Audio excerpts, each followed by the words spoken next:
Gentleman is recognized for 5 minutes. Thank you, Madam Speaker. I'd like to start by making two basic points. Number one, individual states who administer elections must ensure that they're conducted fairly, uniformly, and in accordance with the law. And number two, every American wants to be and deserves to be confident that our elections are secure and that all eligible legal votes are counted accurately and in a transparent manner. And I'll say this, in my district, in Lancaster and York counties, I think that occurred. I'm very proud of my county election officials who upheld the Pennsylvania Constitution and followed the letter of the law. But unfortunately, that sentiment is not shared across the Commonwealth.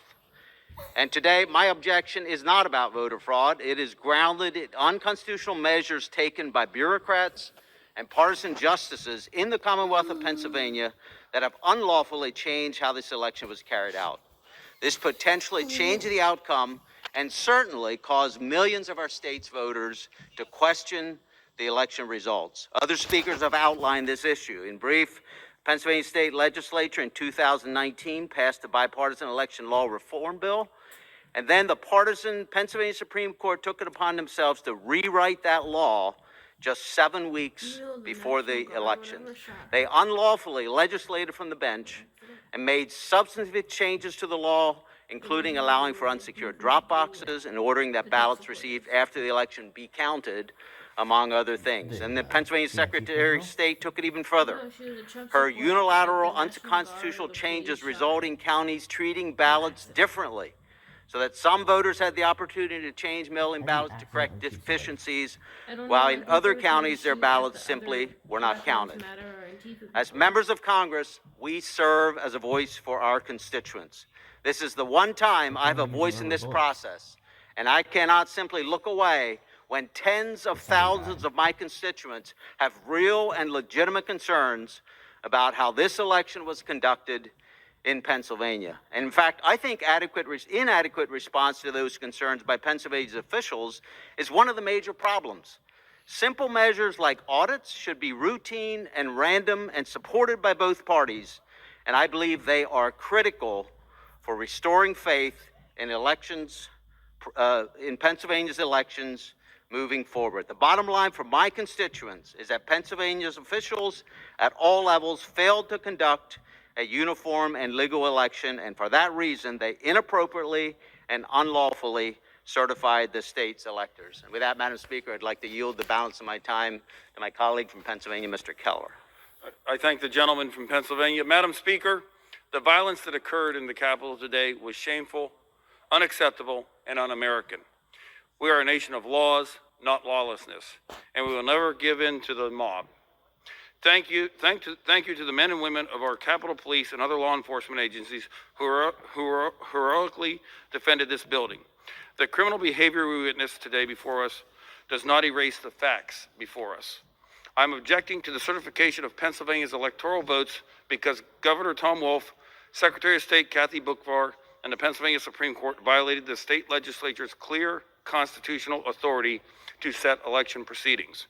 Under the Pennsylvania Constitution, only the General Assembly has the power to set election law. Additionally, Article 2 of the U.S. Constitution explicitly grants state legislatures, not the governor acting alone, and not the courts, the explicit power to determine the manner of appointing presidential electors. Pennsylvania's court unlawfully extended the deadline to receive absentee and mail-in ballots. Governor Wolf's administration dismissed signature authentication procedures for absentee and mail-in ballots, allowed for the uneven administration of the election across counties, and unilaterally changed Pennsylvania's election code without the state legislature's consent.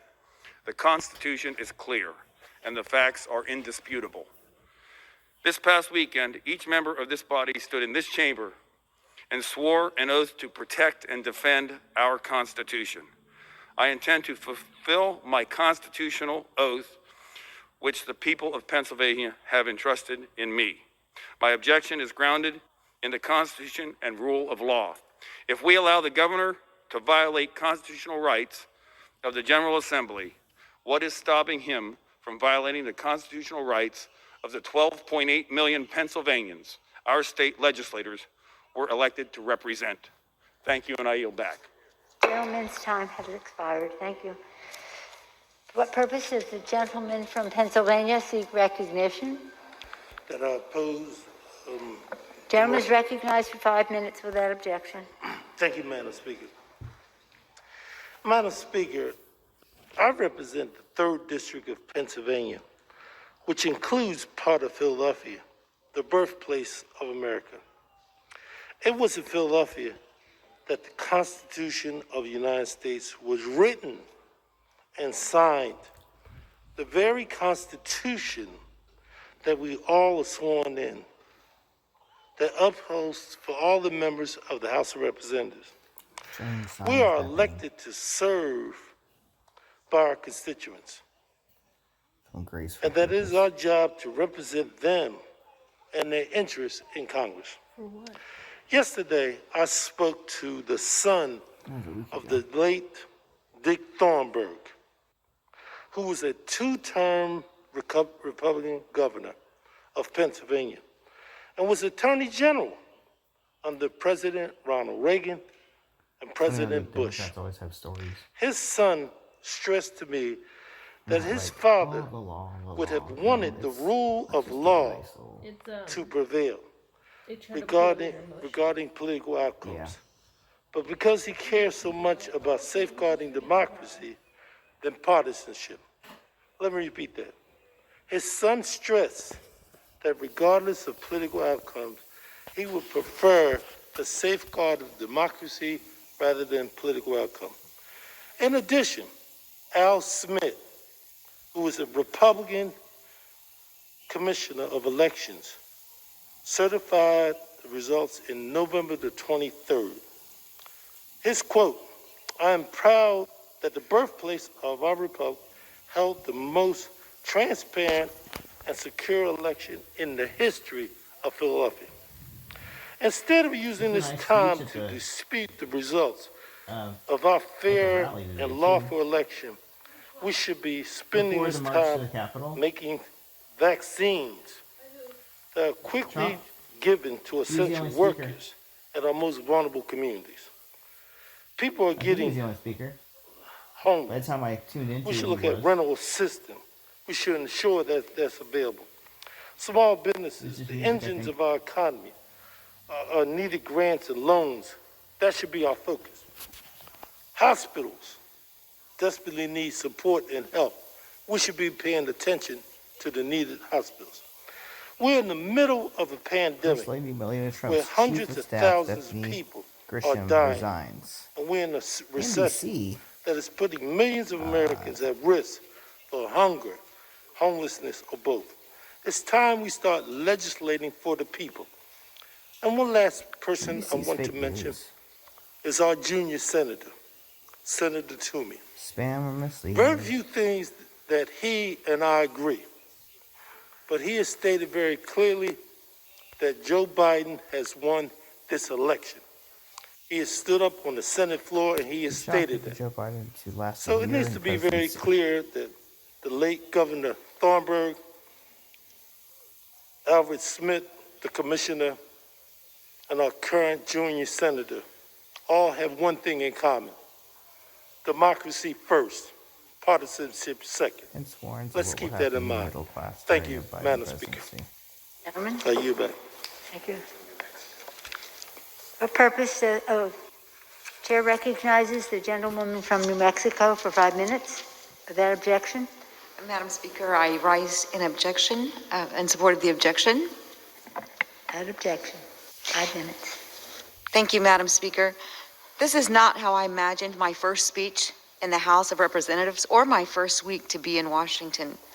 The violence that occurred in this building yesterday is reprehensible and inexcusable. I am appalled by anyone who assaults our nation's law enforcement officers. I swore an oath on Sunday to support and defend the Constitution of the United States. We are here today, delayed but not detoured, to debate a constitutional question and follow a constitutional process. The Constitution gives state legislators, not state executives or judges, the sole authority to determine how their state selects presidential electors. Nobody disputes that in Pennsylvania, as well as in other states, rules and regulations were changed by executive fiat or judicial edict. These changes were significant and irregular. They included changes to vote by mail deadlines, identity verification requirements, and other ballot handling practices. In Pennsylvania specifically, the Democrat Secretary of the Commonwealth and the Democrat-controlled Pennsylvania Supreme Court usurped the constitutional authority of the state legislature. Together, they exceeded their authority by extending the deadline for absentee ballots and by waiving signature requirements for those ballots. In their haste to make these changes, the Secretary and the court created two different unequal standards for voters. Pennsylvanians who chose to vote in person still had to have their signatures verified at their polling place, but those who chose to vote by mail did not. How is this process fair? This objection is about Pennsylvania, but it affects every state. As a state representative of New Mexico, Pennsylvania's unconstitutional actions disenfranchised my constituents and the constituents of my colleagues. It is my duty to give my constituents a voice. Signing these objections raises their concerns to the fullest extent my office allows. I again condemn this in strongest terms the violence that took place here yesterday.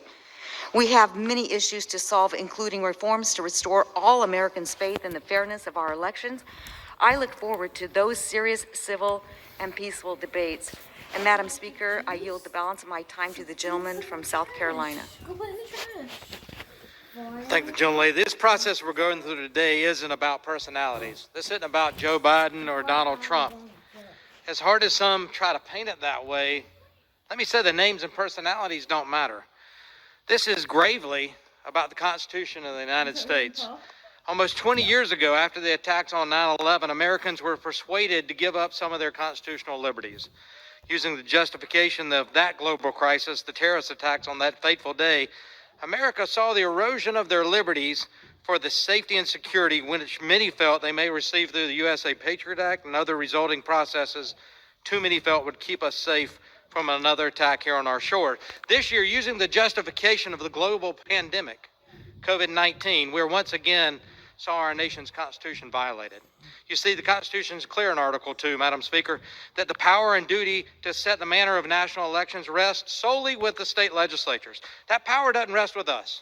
That power doesn't rest in the hands of unelected county election officials, secretaries of state, or Supreme Courts, but rather in the hands of the state legislatures which pass laws setting the manner of elections held in their states. This year, using the extraordinary circumstances of the COVID-19 pandemic, we witnessed these duly passed laws circumvented and usurped time and again, not by having the laws changed in the respective state legislative bodies, but those laws arbitrarily and unilaterally changed by county clerks, secretaries of state, and in this case of Pennsylvania, an unelected or an elected Supreme Court, which is supposed to interpret the law, not make law.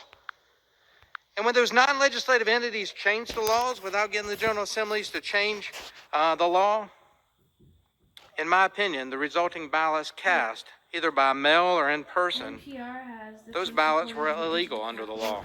Illegal ballots should not be counted, and therefore the resulting electoral votes should be considered invalid. Oh my goodness. What bothers me is that so many of you are okay with that. That so many Americans, because their person won, you're okay with the manner in which that victory was gained. It's politics. Look, I get it. But we didn't swear an oath to play politics. We swore an oath to the United States Constitution. As George Washington said, the Constitution is the guide which I will never abandon. I yield back. Gentlewoman, therefore the gentleman's time has expired. For purpose does the gentlewoman from Pennsylvania seek recognition? Madam Speaker, I rise in opposition to the objection. The gentlewoman is recognized for 5 minutes. Good evening. And first, I do want to acknowledge the devastating events of the last 12 hours and to express my deep appreciation for those who have worked to secure this building and safeguard our democracy. And on behalf of my colleagues, we are all grateful for your service. I ran for this office on a platform of civility and decency, and many of my colleagues and constituents know that I'm a third-generation veteran, and I grew up in a military household. What you may not know, though, is that I grew up in a divided household. Throughout my childhood, one parent voted Democrat and the other Republican. In my purple household, I learned that duty to country was far more important than party allegiance. And with each election, my father would say, "And when the election is done, we salute smartly and we carry on." Now I live in and I serve in a community that has a lot in common with the home that I grew up in. It too is a purple place that honors civility and decency. Pennsylvania's 6th district is in many ways a microcosm of the Commonwealth and of our nation. Our voter registration in Chester County is 40-40-20, R, D, and I. Voters across my district commonly split their ticket, some voting for President-elect Biden while also voting down ballot for Republicans for our state legislature. What some of my colleagues are arguing today is that those ballots, those very ballots, are illegitimate. My colleagues cannot honestly believe that. In fact, just this week, they joined me on the House floor to be sworn into this hallowed body, and they trusted that the votes cast in their favor were legitimate. And they're right. If those votes counted, so too must the votes for President-elect Biden. We have also heard today concerns about mail-in ballots. And I'm not a lawyer, but I am an engineer and therefore a student of numbers. It wasn't just Democrats who voted by mail. It was not a free-for-all, as it was described earlier. 600,000 Republicans in Pennsylvania across the state voted by mail. By questioning the election results, you're telling those Pennsylvanians that the hours they spent online to cast their ballot or the trip that they took to the post office in the middle of a pandemic just didn't matter. Alan Novak is a man who served as the chair of the Republican Party in Pennsylvania for nearly a decade. I'll say that again. The chair of the Republican Party of Pennsylvania for a decade is one of those voters I'm talking about in Pennsylvania. He lives in my district, and he split his ticket. He voted for me as his member of Congress and also for President Trump. And he eloquently said, "What makes America great, exceptional, and enduring is our commitment to government of laws, our orderly constitutional process that settles our election disputes and our peaceful transfer of power with respect and civility." He goes on to say that it is easy when it's pretty and the outcome is not controversial. But when it's not pretty and there's controversy, it's more important that we respect, honor, and abide by our revered and tested process for the orderly transfer of power. Perhaps that's maybe all that we can agree on, and it is the need for grace, respect, and civility. So I ask my colleagues across the aisle, are you willing to disenfranchise people like Mr. Novak and the more than 400,000 people in the Pennsylvania 6th? Perhaps some of the independent and pragmatic spirit that is so prevalent amongst voters in my community comes from the history of the place that we call home. Many Americans have visited Philadelphia and our historic sites, but very few make it out to my community, which is the home of Valley Forge. Here, General George Washington led the Continental Army to winter quarters. The war had not been going well for our young soldiers, and that winter was harder still. It was bitterly cold. Food shortages and smallpox were abundant, and many people died.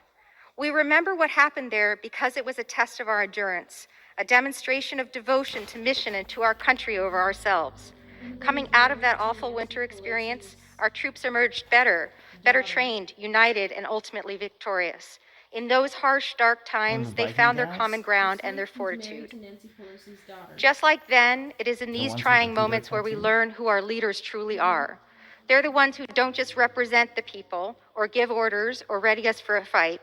They are those who educate, who speak truth. They inspire confidence and unity rather than sowing division and strife.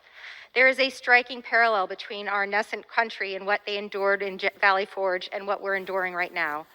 A hard winter of division, illness running rampant, and an uncertain future. Today, our country's resolve is being tested, and I know that we will pass this test together and be made stronger.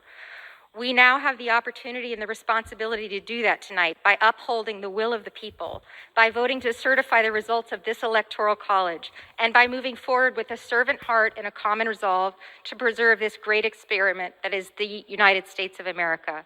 And with that, I yield back, and thank you, Madam Speaker. Gentleman's time has expired. Thank you.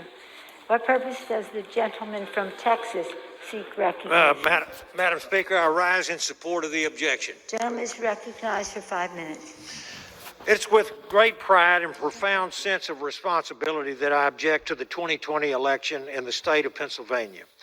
I'm very proud to stand alongside fellow patriots who have pushed back against a fraudulent and criminal election process.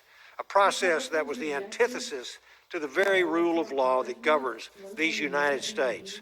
At the same time, standing here tonight is surreal because this is a critical juncture that will undoubtedly determine the survivability of this great republic. Our free and fair election process, and by extension, the people's trust and legitimacy, is what has separated us as a nation. A process that we've shared with the world its moral force. A process that now, sadly, has been bastardized by those more interested in the maintenance of power than they are in the free and open voice of the American people. If I remember correctly, Democrats were calling for transparency in 2000 and 2004 when George W. Bush was elected, and again in 2016 when President Trump took office. Where are you now? Yeah. I ask this, what do you have to lose by having a thorough investigation to determine the validity of these votes? Why not encourage an investigation to relieve the concerns of half the people in this country? If you are so convinced that Biden was elected legitimately, what do you have to fear? If there was no fraud, simply show us the proof, investigate it, validate it. This isn't about one candidate versus another. This is about upholding the principles that are indispensable to the existence of the democratic republic that we are so fortunate to call home. I have no doubt that there was widespread election fraud this past November, and I am not alone. I stand here today speaking for 75 million Americans whose voice was unconstitutionally silenced. To you, the silenced, I say this. I will continue to fight for you. You have been heard. For more than 240 years, tyranny has sought to extinguish the light of freedom. As Ronald Reagan said before, freedom is a fragile thing. It is never more than one generation away from extinction. The Constitution and the Bible on which it stands is stronger than the cheap, tyrannical tactics of those who seek to destroy it. And I yield back to the gentleman, Mr. Budd from North Carolina. Thank my friend from Texas. You know, mob violence is not representative of our country or of this building. The American people, at least the ones that are still up watching right now, they have seen this body return to a peaceful debate. And that's the American way. So let's get back to that debate and let's talk for a moment about Pennsylvania. For decades, absentee voting was reserved for members of the military and citizens who were medically or physically unable to get to the polls. But in 2019, Pennsylvania dramatically increased the amount of ballots that would be cast in the presidential election through expanded, no-excuse mail-in voting. On September 17th, Pennsylvania's Democrat-controlled Supreme Court violated the Constitution by extending the deadline to receive mail-in ballots. Article 2 states that legislatures, not the courts, determine the time, manner, and place of their state's elections. But Pennsylvania's High Court directed the state officials to assume that non-postmarked ballots were received on time without any evidence that they were sent before Election Day. On October 23rd, while early voting was already underway, the state Supreme Court ruled that election officials did not have to authenticate signatures for mail-in ballots. To sum it up, Pennsylvania officials illegally did three critical things. One, they radically expanded vote by mail for virtually any reason. Two, they removed restrictions when a ballot could be sent in. And three, they removed signature verification on those very ballots. And just this week, the Pennsylvania Senate pleaded with members of this body to delay certification until the Supreme Court resolves these disputes. The Commonwealth of Pennsylvania violated their own Constitution. They violated the U.S. Constitution. They opened the door for thousands of unverifiable ballots. Because they failed to guarantee the integrity of their votes, I cannot consent to accepting Pennsylvania's electoral votes. Time has expired. Chair will receive a message. Madam Speaker, a message from the Senate. Madam Speaker, Madam Secretary. I have been directed by the Senate to inform the House that the Senate is ready to proceed in joint session with the House of Representatives. Thank you. What'd you say? What purpose does the gentlewoman from Pennsylvania seek recognition? Madam Speaker, I rise in opposition to the challenge. Gentlewoman is recognized for 5 minutes without objection. Madam Speaker, this is a sad day for America, a day of shame, a day of ignominy, an attack on this Capitol, an attack on our country. Our words matter. Mobs, thugs, insurrectionists, domestic terrorists attacked our government with the aim of attacking our free and fair elections. Make no mistake, these terrorists came armed with false flags, armed with hate, armed with weapons, and tragically armed with lies force-fed to them by those at the highest level of government, including some from the legislative and, yes, the executive branches. I'll stop the recording. Incited by the one at the highest level of government. They attacked people, property, this Capitol, this cathedral of democracy. Words matter. In his last words to our nation and to all of us here, our dear colleague John Lewis wrote last July, democracy is not a state, it is an act, and each generation has an obligation to preserve its institutions. Democracy is a series of acts by you and by me, by citizens, one building upon the other and another. Not acts that we have heard and seen and suffered today, words and acts to incite violence, acts that tear at the very fabric of our democracy. Yet, Madam Speaker, I have hope. We too are armed. We are armed with the facts. We are armed with the truth. We are armed with the love of our country. We are armed with our sworn oaths, and we are armed with our precious Constitution. We have faced tyranny and insurrection before. We are here tonight to herald to America and to the world. We will defend our democracy, and we will endure. When I came into work this morning as I was preparing to come to the floor, I read Tom Friedman's op-ed, which began with the words from the Gospel of Mark. For what shall it profit a man if he gain the whole world but lose his soul? For what shall it profit any man? I urge my Republican colleagues to have the courage to uphold their oath, courage like that of Congresswoman Margaret Chase Smith, a lifelong Republican and the first in her party to speak out against McCarthyism. Putting duty over fear, she said, and I quote, I don't want to see the Republican Party ride to political victory on the 4 horsemen of calumny, fear, ignorance, bigotry, smear. Surely Republicans are not that desperate for victory, end quote. So no For way. today we have seen the cost of victory by such means. It shook the very walls of this building. Our colleagues know there is no truth to this challenge. For what shall it profit a man? Madam Speaker, it has been my solemn honor to participate this sad day. I pray for our country, and I yield back. What purpose does the gentlewoman from Florida seek recognition? To support the objection of the electoral certification of the state of Pennsylvania. Without objection, the gentlewoman is recognized for 5 minutes. Thank you, Madam Speaker. As a new representative here, I did not